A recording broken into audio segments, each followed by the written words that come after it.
What's up, everybody? Welcome to the Bronx Pinstripes Show. Scott, is the slump busted? Of course it is. They won 3 in a row. First series win since June. So first one in July, which is wild. That's a wild statistic. At July's 24th. Over like next week. Yeah, it's wild. Yeah.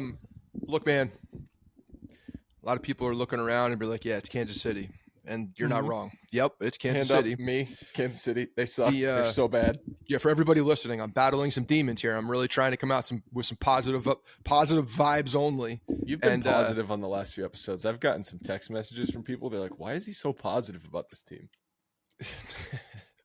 Because I have to watch it every night. That's why. I don't want to go insane. People are texting you asking why I'm so. Neil Keefe is texting you asking why I'm so negative, why I'm so positive. That's exactly who it was, wasn't it? It was definitely Neil. They are the absolutely the worst offense in baseball. They're a bad team. There's no doubt about it. But they came at the right time. The Yankees beat them. They did what they had to do, and all you can hope at this point is when you look at a bad team that you take care of business, because they did. Is that they can use it as a little jump off point, a little momentum. You can't get too far ahead of yourself because this team doesn't allow you to get to that point. But they swept. They did exactly what they had to do, and now the Mets come into town before it gets hard. You brought this up before it gets very difficult. It's about to get very, very difficult. And the Mets I know that they're a bad team right now. They're not playing well, but it doesn't matter. It's like playing the Red Sox. Like, it's the great equalizer. Right. You know what I'm saying? Like, so plus Verlander's going to be on the mound. But yeah, you got to use this. Like, you got some guys going a little bit. LeMahieu's hitting the ball better. You got Rizzo finally broke out that home run streak. Got off the schneid on that one. Went 4 for 4 yesterday. Feeling good. You got Judge about to come back. Doesn't look like he's coming back for this series, but he's about to come back. Pitching is lining up the way everybody's getting back to healthy. So I'm just saying, you got to use what's in front of you. And Kansas City was the sacrificial lamb, hopefully, in the season that has an opportunity still. They're not complete. They're not out of it. So.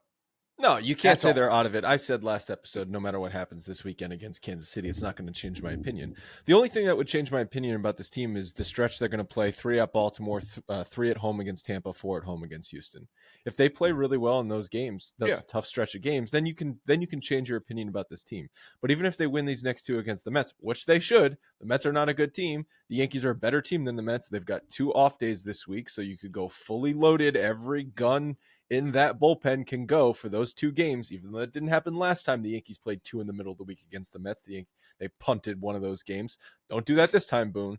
But it's going to be how you play against those tough division opponents, and obviously Houston, who always plays you well. So that can change your opinion of the team. My opinion still doesn't really change much until I see a much more sustained stretch. But the bottom line is it's an inconsistent team that weighs to the bad side. So when you have a Kansas City club that comes in and is a bad team, gives up, a decent amount of runs, can't hit for shit. Worst OBP in the it's league. Bad. They're not but you need to use that as an opportunity to at least, boost your confidence a bit and pick on them and then feel good for the next thing, because that needs to happen. They need to get into some good headspace for them to be able to take on this really tough stretch, because that stretch that you just mentioned, it's a gauntlet, man. The August is a gauntlet minus a couple 1 or 2 series. It's a tough stretch. It's a really tough month. Those games are also coming in an interesting time with the deadline, because you've got the 3 at Baltimore, and then on the 31st, which is a Monday, you've got home against Tampa, and that's the deadline. So you could have new players coming in those 4 games against those division opponents, and then you've got the 2 more against Tampa, and then the Houston games. So that's a really interesting time to have the deadline. It's been a little quiet as far as I feel like the rumors 2 weeks ago were heavier than the rumors this past week. I don't know if that's just the fact that there's so many teams in it, quote unquote. that everyone's waiting until the last possible second before they decide what they're going to do. That is one of the, I don't want to call it downsides of the, I think it's a benefit. and Of it's the, not of a, the yeah, three, it's, you're talking about of the the 3-team wild card of the expanded playoffs. You've got more teams in it. So on the one hand, that means less activity because less sellers at the deadline, well, but less activity over a period teams, of time. yeah, more teams looking to buy, which drives up prices because there's supply and demand. Go back to economics 101. Like, it's the same crap for, see, if my economics teacher in college could just have put it into trade deadline baseball terms, maybe I would have done better than a C plus. They didn't know they were going to expand the playoffs. Okay. That's right. No, you're right. It is interesting in that sense, and we should spend some time on just talking about this deadline and where things are. I know we obviously did our midseason GM plans, a couple weeks ago, and we do that early to try to get ahead of any trades. But you also have to speculate, what teams are going to be still in it at that point, what teams are going to be buying. It's a lot of speculation at that point, and I know that people will go up and down and look at it, and we're like, well, this team's not selling, this team's not doing this. Yeah, it's possible. We just don't know that at the time. But it's interesting because right now, when you look at that, 2 games back in the wild card, I think at this point, 8 games back in the AL East, 8.5. They're obviously in striking distance for a playoff position. Yeah, and 8.5 started 8.5 in the division, and the Yankees are 2 out, tied with Boston, 2 behind Toronto. Yep. So, we had some chats going on the back of like, okay, what if the Yankees were to sell? If they were to sell, what would they look at? And there's just not a ton, to be honest. Like, it's not worth it. Yeah, that's the thing. Can't equate you could go through the bullpen. You could go through the bullpen, and you could dismantle the bullpen, and those are pieces that people will want for sure. Like that, the bullpen is probably your best asset as a group on this team. But like at the end of the day, when you look at who's movable, who's not movable, the Yankees can do, I probably more harm than good than trading now for getting rid of guys than they could by adding a couple pieces and seeing if the guys rebound. Like, yeah, you have to. I'd almost you have to with this roster. This is not a roster you're building for the next. You cannot equate this to 2016 where you're looking towards the future and you're going to trade a couple key bullpen pieces to stock up on prospects. That is not what this team is. You have to maximize Garrett Cole, Aaron Judge, Giancarlo Stanton, Anthony Rizzo, DJ LeMahieu right now. Carlos Rodon, you just signed. Like, you have to maximize all of those guys this year, next year, the year after that. And that's probably it. Let's be realistic about these guys' window. It's probably stretching it. Well, who knows? There's a lot of things that can happen between now and then. But as far as I'm talking about those core players, like if you're gonna rely on Garrett Cole and Aaron Judge to be the best at their respective position, betting on that happening after 2025, like the chances of that are slimmer and slimmer. So that's why you have to do it now. Sure. I think Garrett Cole has a longer, fine. But so at that point, you gotta look around to see what moves you can make to see, how you could possibly improve this team at, even if it's minimal and you're banking on guys just getting healthy. Minimal is not going to make people happy because it doesn't matter.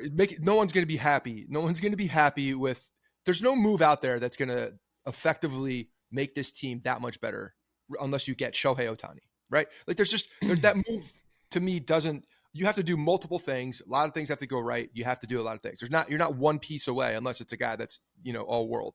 Well, the reality is no matter what you add, whether it's a starting bat, a bench bat, a bullpen arm, whatever it is, if the players on this roster currently don't perform better, none of it matters. Exactly. But if the players on this roster start to perform better, which we saw Rizzo get the 4 hits on Sunday, we saw Stanton hit a bunch of line drives, like definitely some positives from the offense coming out of this weekend. I still think people are going to be, if you add a minor piece at the deadline, but you've got like a hot 7 games of Rizzo and DJ and all those guys, because we got DJ's numbers since the All-Star break as well. He's hitting 344.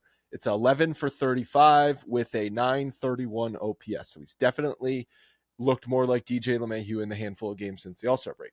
And then if you can pencil in Aaron Judge coming back sometime early August and then give him a 10 game, 14 game ramp up period before he's really going to be Aaron Judge, that's all well and good. If that's a possibility, if that's a thing. if Aaron Judge is going to show up, the real Aaron No, Judge. he is. I was listening to the pregame just because I was driving home. Took Harrison. Oh, I have a funny story, actually. I'm going to do this now. So, because I'll forget about it. I was driving up Thursday afternoon to Rhode Island. Picked Harrison up from daycare, put him in the car for a nap, just let him sleep. So I didn't want to stop to pee or anything because I didn't want him to wake up. So we were just powering through. Yeah, I was contemplating it. Yeah. But he woke up, but we had already passed on 95 all of like the just turn off rest stops. So I was going to have to get off and exit. Or exit 74 in Niantic, Connecticut on 95. Okay? Yeah. Northbound. Got it. Pull off, gas station. Boom, right there on the left. I walk in. I'm holding Harrison. I asked the guy at the front, I'm like, hi, do you have a bathroom? He goes, for you or for him? I'm like, both of us, even though Harrison still pisses and shits in a diaper. I'm like, both of us. He goes, leak or a dump? I'm like, buddy. What time is this? 3:30 in the afternoon. On a Thursday. On a Thursday. Man. I'm like, buddy, what does it matter? Unless you tell me the plumbing doesn't work, what does it matter what I do in there as long as it still works when I come out? You charge you $5 for a number 2. Well, he goes, it's for customers only. Then I'll buy something. Let me take my kid in there before he shits all over your floor. Like, he doesn't know what's going to happen. So I didn't say any of that. I was thinking that. Walk in, do my business. I had to pee so bad. Harrison just stood there. I'm like, don't touch anything. This place is gross. We just walk out. I didn't buy shit. Screw that guy. Man, that was why, unless he owns that place, why does he give a rat's ass? Why does he care? There's no way that guy owned that place. Unless he owns that place, why does he care? There just should be being an little caring about that. Wow, I've never gotten that degree of questioning. I didn't answer the best question. Part is it him or you? Well, first of all, if he's going, I have to go in there with him. So now what? Now what? What are you going to do? What are you going to do? You going to watch us? I'm just going to take a dump while I'm in there. There's a lot of things to unpack with that guy. I would have literally had to be prairie dogging it to shit in that place. That's how gross it was. Well, the problem with that, this could be a whole other podcast, is trying to go to the bathroom when your kid's in there with you and trying to touch everything. One hand holding them like as hard as you can. Yeah. Where were we going before that? I don't know. You were saying something. I'm so delirious. I'm running on like no sleep all weekend. Anyway, them getting to a good place for the trade deadline. Logan, bring us back. Where the hell were we? I really just lost it completely. I have no idea. All I'm thinking about is this guy asking me if I have to take a piss or if I have to take a shit and what I would say to that. That's all I'm thinking of right now. I know where I was saying. I was listening to the game yesterday because I was driving home from Rhode Island. So I was listening to the pregame and Aaron Boone talking about Aaron Judge. He's definitely coming back. He basically put the onus on Aaron Judge, saying when he tells us he's ready, he's going back in the lineup. I'm not saying he's not coming back. I know he's coming back. That's not what I'm saying. I'm saying if he's returning to the form of Aaron Judge, we don't know. Okay, well, I mean, how could we possibly know? No, that, we don't. Right? Like, we're not going to know that. And is he going to be because Aaron Judge, prior to this injury, like was on track for just as good of a season he was having last year. Is he going to be that? Unfortunately, probably not, right? Like, you've got a bad toe injury. I'm sure it's going to impact him, even if it's 10%, even if he's 80%, 90% of the player he was the first couple months of this season. So he's not going to be the exact same, but he could still be better than anything else they could conjure up. But Boone was talking about the sim game he did against Loaisiga, right? Mm-hmm. And then Susan was saying, I talked to Loaisiga after he threw 19 pitches. Judge fouled off 5 pitches. But Loaisiga was like, I was so afraid to hit him, I didn't pitch inside. And I'm like, okay. I'm like, I guess it's still valuable that he's facing live pitching. But like, if the pitcher out there is not going to be even pitching his normal game and Judge knows, like, what is really the point of all this? Like, how timing. Is that? No, it's helpful. It's very helpful. It's timing. You still got to see it. You still got to see it. Your eyes got to adjust. You got to you got to get that timing down. You got to feel what a ball coming over 96 miles an hour. The whole thing to me just seemed a little silly, though. It's like, because there's like everybody who's watching this is like, don't hit Judge, don't hit Judge, don't hit Judge. Loaisiga's thinking, don't hit Judge, don't hit Judge, because if he hits Judge, he'll show his face in New York again. Yeah. No, I mean, yeah, there's still a good amount of value doing that, and it's going to take time. He's going to have to ramp up. He's going to have to do all the things to get. I think his timing is going to be one of the hardest things to get back, the mechanics, because, and that's again, like I feel like a broken record talking about DJ, but DJ does. I still believe that that's what has been going on with him. I think he's gotten into some bad mechanical problems, and just it's hard to get out of those when you don't feel exactly the same. And I think it's easy to fall into some bad habits. So, this is an unprecedented situation with a guy like Judge, that is so big with a foot injury, and how that is going to affect the rest of the biomechanics of him running, of him hitting, of him doing all of the things. So it's definitely a wait and see situation. And then, the other piece of this is, because he is so goddamn big, is, does the risk for re-injury become higher because of the impact? I don't know. Like, I don't think that's going to, I think they're probably going to tell him the risks. Like the doctor's going to be like, yeah, you could re-injure this, but the re-injury is, I'm talking about purely for him and his comfort level and what he's going to do at the end of this year. Because if he re-injures it to a point where it's just a pain tolerance thing, it's going to affect him big time. It's going to affect the way he does everything. And that, I don't think they would bring him back if it could be damage beyond. If you could that's do not what I'm saying. Irreparable. What's the word? You can't hurt it more. You can't hurt the thing more long term. But what you can more bad damage. You can make it feel bad in the moment, more bad which will affect everything that you do. That's what I'm saying. Yeah. So we'll see. Anyway, the bottom line is they have to go and they have to buy. They can't sell. They're just not. Whether you believe in this team or not, you can't sell anything at this point. You have to bolster this lineup. They're still in a position of striking distance. Like, they're 2 games out of the wild card, and I know they're in tied for last place in their division. But listen, this is not something I believe in, but like they would be the best team by a long stretch in the AL Central. So you still have to take it in context at how competitive the division is. That's why they're in last place right now.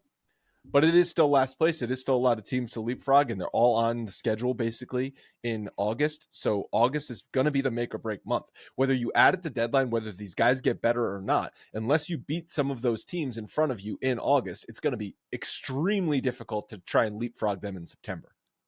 Yeah, well, and as we're seeing, just looking at the division a little bit too, Tampa has been in a bad stretch. I mean, they're just losing guys left and right. Yep. This happened to them 2 years ago when their entire team just got annihilated by injuries. That's happening again. Like their pitching staff is annihilated. They're going down. It seems like with the new injury every other day. So they are absolutely struggling. And then you go to the opposite side of Baltimore, and it seems like they have a new stud minor leaguer coming up every single day. Oh, and by the way, the kid, Holiday's kid, it was this draft, right? He just got drafted, right? Or was it the one before this? It was last year. It was last year. Matt Holiday. You're talking about Matt Holiday. Matt Holiday's kid, yeah, Jackson Holiday. No, that was last year. Yeah, okay. I mean, I think he's in AA. Like this, they have number one draft pick. Like he's a stud. They're going to start bringing more kids up. Like they have a never-ending replenishment. The faucet is just on for Baltimore right now with the amount of young talent that they have. Seems like they made a lot of good draft picks. Like you can suck for a while and make crappy picks, and then you still suck for a while. That's not what Baltimore did. Clearly, they made a lot of good picks, and I guess you got to credit also their minor league development. Like these guys are progressing quickly. Like it's not just the talent; you also have to nurture the talent. Sure. And yeah, they're coming up, and you start adding more young guys to a lineup of good young guys in the first place, and the confidence level, man, is just going to continue to soar with them. So they're a scary team in how they're playing and how they can just be replenished from within, with more studs. So that I don't see Baltimore going anywhere. Like they actually. With the way that Tampa has, if anyone thinks at this point at the end of July Baltimore's going, no, I mean in first place more so. I think if Tampa because of the injuries that Tampa has had, I don't know how they possibly sustain, and I think Baltimore's just going to continue to get better. So I wouldn't even be surprised if they ran away with the division, to be honest, because of just the situation that's happening right now. But we'll see. Maybe if Tampa can find it again with some of the guys that they're coming in to replace. But yes, the Yankees are going to be going up against Boston and Toronto, who are dead in the sights for the wild card. Don't even worry about the division. It doesn't matter at this point. You got to beat at least those two teams in front of you. You giving up on the division? I'm not giving up on the division, but sounds like I don't think they're catching Baltimore though. I don't think they're catching Baltimore either. Yeah, you mentioned some of the trade deadline stuff, like with the Trevino injury now out for the season with wrist surgery, something he's been dealing with all year. He has not been the same player this year. He had a 58 OPS plus this year. He finished last year with a 91 OPS plus, but he did not hit well down the stretch last year. He definitely faded. I don't know what his first half OPS plus was last year. I'd venture to guess it was over 100 considering he was an all-star. It's probably like 110 or something like that. So the fact that everybody was 110 in the beginning of last year. They've missed that production. No, the fact of the matter is the worst hitters last year in the first half were 110. The best hitters were all 170 or something like that. Yeah. Like, will they go out and get some catching help? Because you got Rortvedt now and Higgy. I don't know if they're comfortable with that for the rest of the season. Again, adding a catcher midseason is always something difficult. But we were just talking about Sal Perez. I don't know if Kansas City's going to be looking to move him, if he's going to be a KC lifer.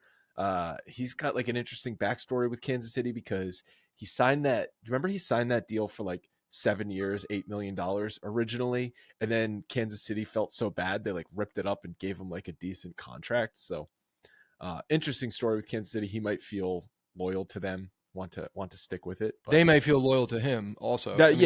Exactly. He's definitely one of those guys. He also, they obviously Kansas City being in town made it, very obvious. And it's not even like he's having that great of a year, but he's veteran. Yeah. So, and he's got another two years, I think, right? 25. And we looked him up. He's 33 years old. He's the oldest 33-year-old man in the face of the planet. Is he not? Like, I feel like he's been around for two decades. Once you get to be in your mid 30s or 40s, Scott, for baseball, ages start to seem fake. You're like, I've been watching that guy for a decade and he's still younger than me. How is that possible? Like, shouldn't he age 2 years for every year I age? Because I've gotten past the whole younger than me thing, but it does seem like Sal Perez has been playing baseball. I don't even care about the younger than me thing though. But you could have asked me 25 minutes ago, gun to my head, is Sal Perez older than you? I would have bet my life yes, and he's not. I would have if you had given me a guess, I would have said 36 is what I would. But then I would have said 30. Yeah, I would have said 32. He's 33. Yeah, but no, he does feel like he's that type of move. He does feel like a late career Yankee. He's got that in him. Sure. It does feel like that. Everybody gets to wear the pinstripes once. The Yankees don't have that veteran catcher presence, so they go get Sal Perez, who could still, Doesn't Higgy qualify as a veteran at this point? Yeah, but he's a backup. He's not a starting catcher. He's a backup. Yeah, depending on who's not right now. Rortvedt, biceps. But it's a split. But Sal Perez does feel like that, and and the whole piece about that from Kansas City, you could easily spin this. We want to send him off to an opportunity to win again at the end of his career. Like it's a really easy sell, I think, especially if he wants to do it. So we'll see what happens. But that team is going. It's a different situation than like a Yadier Molina because the Cardinals have been competitive pretty much his entire career. So there's no situation as good of a career, but also as good of a career as Sal Perez is. He's not a Hall of Famer. He might be a Kansas City Hall of Famer, but he's going to be that regardless of whether or not he finishes his career somewhere else. Yachty, in the same sense that like Derek Jeter and those guys, like there's value in the Cardinals having him be there his entire career for a guy like Yachty. Well, so yeah, he was never. But they're also good too. The Kansas City Royals are just a terrible baseball team as well. So, and they're not going to be good for the next 2 years. So that's the thing. Like you're still doing this guy. If he's going to either stay there through more shitty years, or you deal him. I would not be surprised at all if he were to get moved at this deadline. And now that we know the full extent of Trevino's injury and him being out for the year, it wouldn't surprise me if he was wearing pinstripes in a week and a half. Yeah, I mean the Trevino thing has been lingering since spring training when he was shut down. I think that's been an underrated aspect of this team is I don't want to call it lack of catching production, but diminished offensive catching production. Yeah, because we always say, like, who cares about the offensive catching production, and Yeah, that's true to an extent. We're not expecting, Jorge I still Posada believe back that. there, but last year overall, on balance, the Yankees had a positive offensive production from the catcher. It wasn't fantastic, but it was at least league average or positive. This year, it's been a lot worse, and couple that with everything else. So I feel like that's just going on. I'm not saying it's the problem, but it's a factor. It's another factor here. Trevino's injury is another factor why this team is where they are relative to last year. I mean, I could argue against that and say that, well, the only reason they're still in this situation is because of the pitching and how Trevino can handle the pitching That's not staff as well. arguing the other. That's not arguing the other way. It is, because the value to me for a catcher is much higher on the Yeah, defensive side than it is on the obviously. offensive side. Like I that's why I don't really care that much about offensive production from a catcher. If I'm But building a Trevino was team, an I all-star want the last year. biggest stud. Okay, If I get it, he I was an get it. all-star last year. You don't Yeah. get to be an all-star by just being a defensive stud. You also have No, to hit a little bit. he like everybody else on the Yankees had a good first half. Yeah, Okay. yeah. He put up some decent, and again, like, that's great. I'm not saying I don't want offensive from my catcher. I just don't need it. Yeah.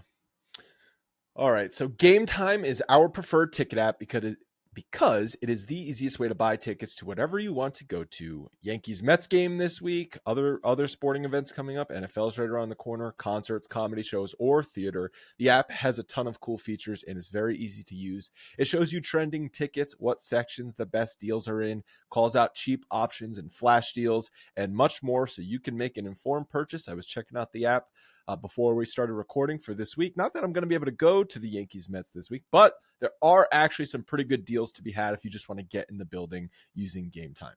You get images of your seats before you buy, so you know exactly what to expect, which is also key if you're going to be sitting in a section you've never sat in before. The buying process is super fast, just 2 taps and you are done. And the tickets go directly to your phone, so you don't have to dig through email to find them. It's also good if you are buying tickets with some buddies because you can easily share them that way.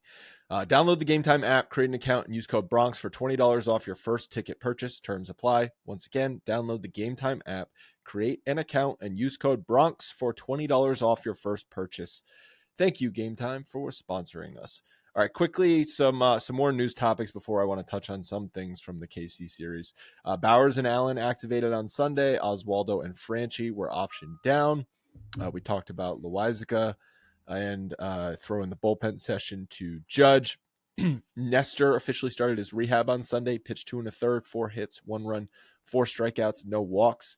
I think they said he's going to be back eyeing sometime early August for his return. And then Glaber left Sunday's game with a hip injury. Boone said he's doing better, is the latest report, but that obviously would be concerning considering Glaber's been a steady offensive force. Say I it. said a steady offensive force. But you know what the funny thing is? When Glaber He's Torres, been the best player on this team for a solid for the whole season. Again, that's not saying much. Glaber Torres has a 112 OPS plus. Good. Not great, not elite. The funny thing is, though, when he was pulled yesterday, was it a 1-run game or a 2-run game at the time? It was a 2-run game when he was pulled. They put Peraza at second, Volpe at short. Before the injury was announced, in my mind, when I was listening, I was saying, that's smart. You're doing a defensive replacement. So if my first reaction when they pulled Glaber Torres out of the game late and close wasn't he's injured, was actually they're doing defensive replacement. That tells you all you need to know about Glaber Torres. Good offensive player this year, not great, good. 112 OPS plus is 12% better than league average. It's not 28%. It's not 55% better than league average. It's a little bit better than league average. He hit a home run yesterday. Great. I would pull him for defense late and close because that's the type of player he is. But he just happened to have all that does is tell everybody who's talking. That's it. It just says everybody's very clear. If you can't tell us apart who's talking, Andrew's talking in that moment because you hate Glaber Torres. And at the same time, he was pulled for an offense. Volpe pinch hit for him. So it wasn't defensive replacement, first of all. And then second of all, the guy that replaced him in the same vein, you're about to complain about the defense. So if you want to get to that next, because that's about to happen, because you have a problem with the guy that he was replaced with for defensive that you believe cost the game. And I know you wanted to talk about that. So it says absolutely nothing about Gleyber Torres, to be very frank. And the guy, because he was pulled for an injury, he wasn't pulled for defense. I understand that. I know, but while he has some frustrating moments, there's no doubt he's been so consistent offensively, especially lately, the past month and a half, when this team has had absolutely nothing. Yes, absolutely I know. Nothing. Gleyber shows I am up every day. I am aware of that. Credit to Gleyber Torres for being consistent in his life for once. Doesn't make him the best player on the planet.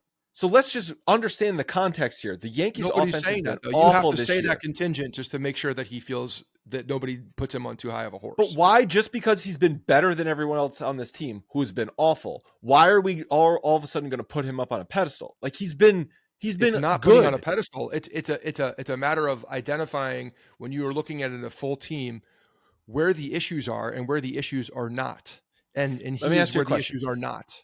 If Gleyber Torres' hip injury was severe and he was out for the rest of the year, would you call this season a wash? Like, that's it? Pack our things in? I wouldn't say that about one person, not named Aaron Judge. The only person I would say that about. All right. So the thing about Peraza on Friday, which was a wild ninth inning, a couple of replay calls, but the stolen base, I think it was Waters who stole the base. I think it was 1 out, stole the base, got in scoring position. That throw down to second base was going to have him no problem. Like when I saw that throw going, I was like, oh, they got him. Easy. But Peraza came up like 2 steps in front of the bag to catch the ball. So he had to then go reach back to try and make the tag, and he just missed the tag, right? So it would have been an easy out if he just was on the bag, straddling it, catch it, tag it. He would have been out by a glove length. The guy would have slid right into his glove. But he came up and caught it. And immediately I'm sitting there saying, that, like, what are you doing, man? Like, that's a bad play. And then credit to Kay, because he mentioned this 2 minutes later on the broadcast. He said, man, I can't help but think if Peraza doesn't come up in front of the bag, they get this guy easily at second base.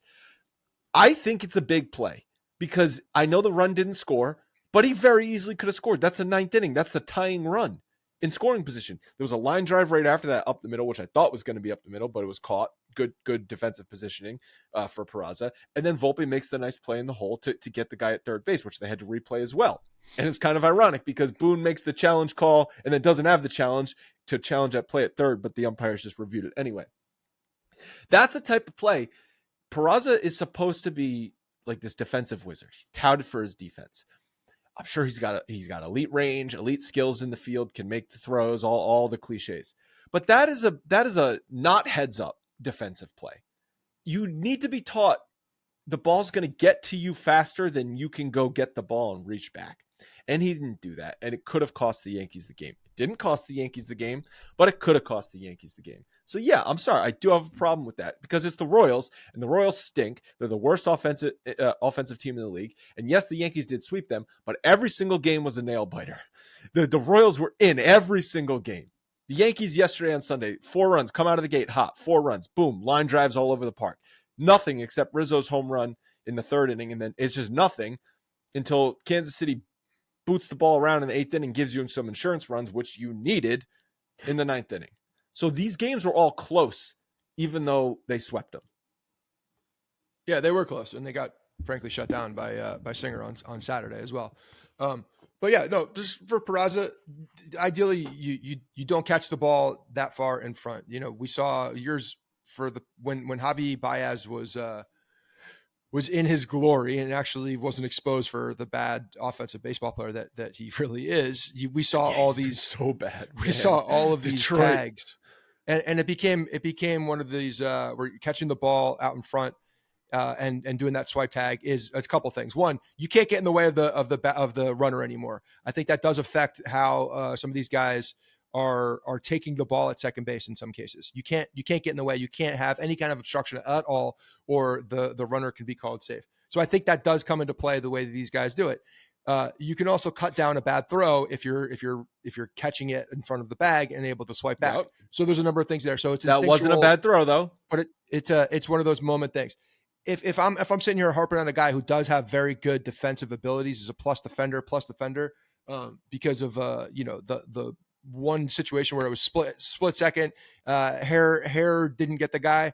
Like, crazy town. If that's one of the places that you it's can not, sit on, because I'm not getting that upset if he struck out last week in Anaheim 7 out of 8 plate appearances. I'm like, okay, that's a rookie going to go through some struggles. But when this guy is supposed to be a top defender and he makes a bad defensive play, it's not a bad defensive play. That's not a bad defensive that play. is absolutely No, a bad defensive play. It's a little bit off. It's like it's a one step. It's possibly one step in a different direction. That's off. One step. And why was the guy safe? Because of that one step. Okay, so but yes, my point is when you make one step play. And you harp on one step or one thing like that, that's a position. That's the way that you position yourself. When otherwise the runner is out. When otherwise the runner is out by a foot, easy at second base, and instead he's safe. Yeah, it's a. That's bad like saying if I make contact with the ball, I'm going to hit the ball. I just made contact with the ball. No, it's exactly like saying as an outfielder, if a line drive is hit at you and you take a step in and then run back and the ball's over your head. Error. Yeah, is that a bad defensive play? It's a 2-base error. Is that a bad defensive play?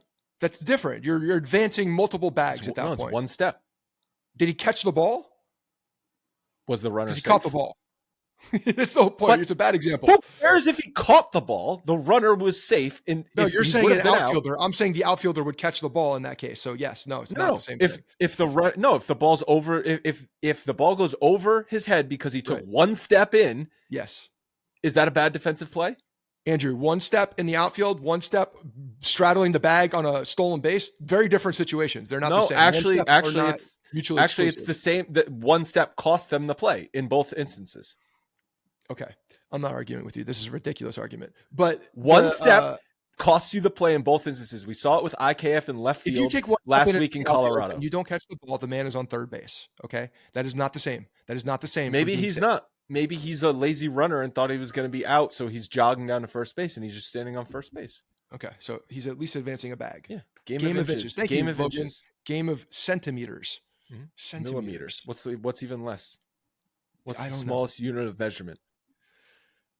But yeah, anyway, like Glaber being out would hurt them significantly. I do think it hurts them. It hurts their consistency. It hurts a guy I think it would be a net positive in the long run. Been able to actually help this team at the top of the lineup. So yes, he's helped them. And he's had core hip injuries in the past. Yes, actually. Wasn't the hip injury the big injury that happened 2 before COVID? Was it 19? No, I think it was COVID. Was it COVID? I think that was one of the reasons why he was out of shape in 2020. It was a hip injury. Yes.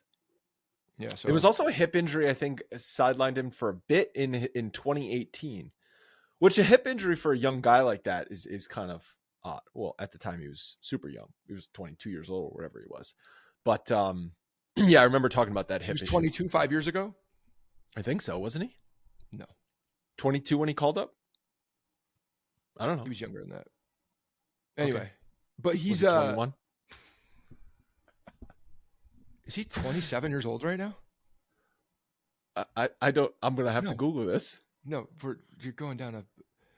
Gleyber Torres is 26 25. years old, born in 1996. So he was probably called up when he was 21, not 22. Sorry for making a big mistake. Yeah, what's wrong with you? He was born in December, so he will be 27 in December. So next year is his age 27 baseball season. Yeah. Hopefully the hip thing is not a bad thing. Well, you got the day off on Monday, so hopefully he's back in the lineup, even if it's just rub some dirt on it. Oh, did you? Boone also. I told this was gonna happen. He got Volpe Sunday off, even though he had to come in because he wanted to give them the back-to-back off days for the 21-year-old. Well, I think it's more of a mental. Let's get back into the thing. Yeah, no, he said he's giving him a physical breather because he's been out there every day. It's fine. Yeah. It's not a huge deal. It's not like Volpe is lighting the world on fire. It's just funny. You've got a 21-year-old who had an off day Thursday. He's gonna have an off day Monday. They're gonna have an off day again on Thursday. But he needs back-to-back off days this week. Opportunity to catch more rest. Yeah, more rest for him. What do you think about that? I mean, that play that he made at the end of the game on Friday That was an awesome play. No, that was an awesome play. Like such a heads-up play because when the ball's hit, I'm like, well, it's going to be first and third, and here like and Witt's running, you're not getting him at first. And DJ also, because DJ is running to see if he can get the ball. So he has to then sprint back to third base. So he's on the run. That's a throw on the run. That is an elite defensive play by Volpe. That was a very, very good play. Yeah, no, yeah. I agree. And you're right. The play by LeMahieu, who now is the Yankees third baseman, correct? Yankees, I mean, that's yeah. I mean, aside from a couple days off he'll get, and maybe IKF plays third or Peraza plays third. Yeah, he's got to be the third baseman. Yeah. Donaldson IKF has not been back. playing very often. I feel like IKF has not been playing very often at all. So, but yes, he's That's fine. He'll continue. I mean, as they're getting a little bit healthier, continue to use him as the super utility guy. That's the role. That's a role he was excelling in, for sure. But I think the rest of the season, just keep DJ at third.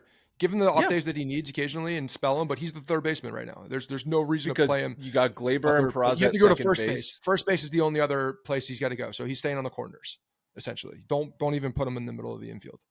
I mean, he'll play second occasionally, but yeah, he should be. Why? There's no reason for it. Yeah, I don't know. Maybe you doing some defensive shifting around. I don't know. Anyway, but yeah, with Rizzo getting the 4 hits yesterday, and then like obviously hitting the home run, first time since that May 21st or whatever, we put out that joke graphic last week, and people were getting big mad because it was Aaron Hicks and Gary Sanchez. But like, one day is one day. Great. Hopefully, it's a sign of things to come. But he has to have been dealing with some sort of injury, right? Like, yeah, I think so. You don't go through probably the worst offensive stretch of his entire career. He was having a good year prior to this. Like, he was having a very good year. Yeah, no, something had to have been up for 2 months. You don't just forget how to hit for 2 months. Yeah, early on he was one of the highlights of the offense for sure. Like he was, and yes, it's, the coincidental nature of Judge being out of the lineup and aligning with that too. It doesn't help you, that's for sure. It certainly doesn't help you. But I definitely think he's been dealing with a nagging injury, neck, back, all connected in there for him. So hopefully he's feeling good, man, because he's a big piece of this. If they want to do anything, they need him to be productive. Yep. And then one other thing from Sunday's game. So Marinaccio comes in the 9th with the big lead, gives up the 2 home runs. He's been struggling. So last 7 games, he's 5 1/3 innings pitched, giving up 6 earned runs. It's a 10.13 ERA in his last 30 games. So a much bigger sample size, 29 1/3 innings, 16 earned runs, 16 walks in 29 innings. That's obviously way too many walks. 4.91 ERA for Marinaccio, who prior to that had been very, very solid. Yeah, but that's a big piece of the season that you can look back and he just hasn't been very good. So 29 innings for a relief pitcher is a big sample. Yeah, I don't remember him being good anymore, to be honest. He's the guy that's struggling, and he's at a point where if he doesn't, turn that around soon, then he's back in the minor leagues, and you're bringing up someone that you gotta has the opportunity. Bring someone up or acquire someone at the deadline. Yeah, but I mean that's an easy decision to be. Like you don't have it as a reliever. You don't have that much time to figure it out, and he's had a good amount of time to figure it out, and just hasn't done it. So, and then the Mets coming up: Verlander, Herman, and then Quintana versus Rodon. Quintana and Rodon, like that's the same guy, I think. Right? Did they play at Chicago I feel like Chicago at the same time? Like I know the difference between them, but I don't actually know the difference between them. Well, Quintana doesn't throw as hard as Rodon does. And he's older, and he's got more pitches. That's it. They both played on the White Sox at the same time. Kiss that's fans. Why. Yeah, that'll be interesting. Obviously, what's the reaction going to be? Situation. Yeah. We'll figure out. I don't know. If he comes out, one, I would be surprised if he didn't address it just to get ahead of it. Try to get ahead of it at least. He should. He really should. He really should apologize profusely before he starts. That would be the move if I were him.